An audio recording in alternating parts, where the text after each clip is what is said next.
Gracias, presidenta. Gracias a los portavoces y las portavoces del resto de grupos por las consideraciones que han hecho sobre la iniciativa.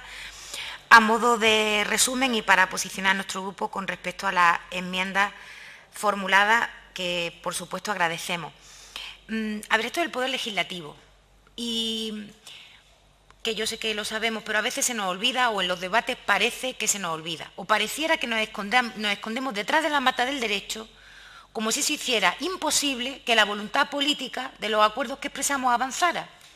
Y primero se adoptan los acuerdos políticos y luego se buscan las fórmulas legales para hacerlos posibles. Por eso, en la parte dispositiva de esta iniciativa, cuando hablamos de la exigencia de mejorar las condiciones del personal y de reforzarlo, decimos por los medios previstos en los estatutos. Estamos hablando de que la Consejería paga al 100%, pone sobre la mesa el contrato programa y pone sobre la mesa las indicaciones que garanticen que se atiende convenientemente al personal que vive, a las personas que viven en el Aljarafe. Por tanto, hay medio legal. Si hay voluntad política, hay medio legal.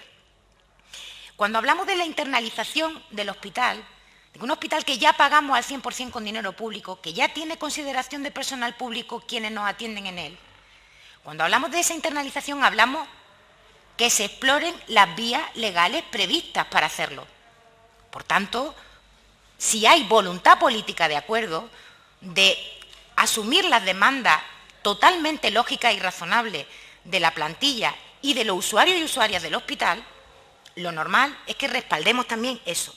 Y por último, que todo el proceso se haga en diálogo con quienes están liderando el traslado a la opinión pública y a nosotros como representantes de la ciudadanía las tremendas dificultades en las que tienen que desarrollar día a día su labor de atención sanitaria. Esto no es una proposición no de ley de coyuntura.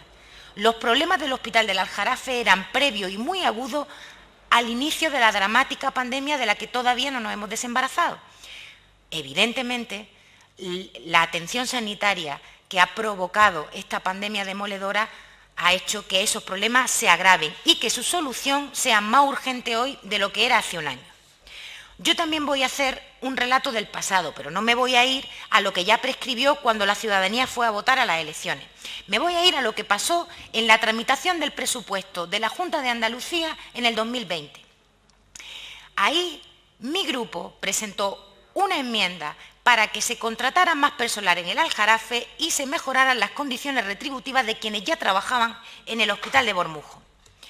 Esa enmienda fue chequeada por la Consejería de Hacienda para ver si efectivamente era legal que nosotros diéramos carácter finalista a ese incremento de dinero que queríamos que tuviese el consorcio. Se nos dieron las bendiciones. Se nos pidió que retiráramos la enmienda para que la presentaran también los grupos que sostenían al Gobierno. Hicimos esto, se aprobó, se incorporó.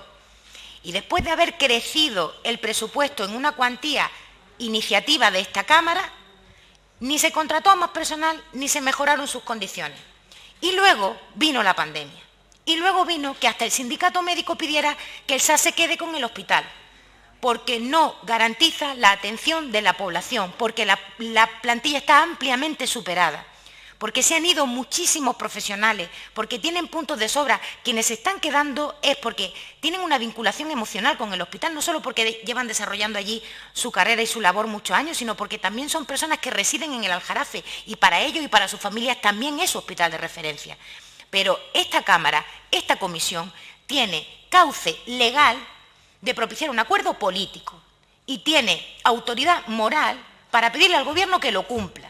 Y tiene precedentes objetivos de que no lo podemos dejar en el aire porque luego el Gobierno no hace lo que se compromete a hacer, visado y legalmente autorizado por la Consejería de Hacienda, que es la que acaba dando luz verde a los fondos públicos que se gestionan y que se legislan aquí.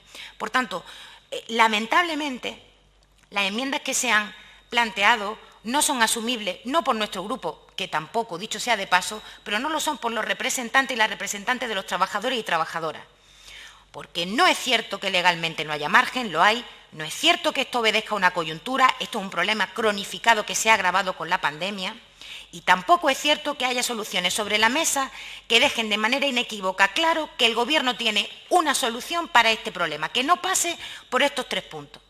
Si queremos solucionar el problema del Aljarafe, no podemos, y viene muy al hilo por quien es la contraparte, vestir a un santo con el hábito de otro. El Vigil Quiñones está muy bien abierto y mejor que estará a pleno rendimiento y con el personal contratado en condiciones, si me lo permiten. Pero no solucionará la sobrecarga del Aljarafe, porque Sevilla tiene un área de influencia y un área metropolitana con una población tan grande que requiere de los servicios de los hospitales que ya tienen carga y del nuevo. Y el del Aljarafe necesita más personal, y su personal tiene todo el derecho a cobrar lo mismo que cobra el personal sanitario de hospitales de semejante categoría. Y la población del Aljarafe tiene derecho a recibir una atención sanitaria de calidad, porque se está pagando 100% con dinero público.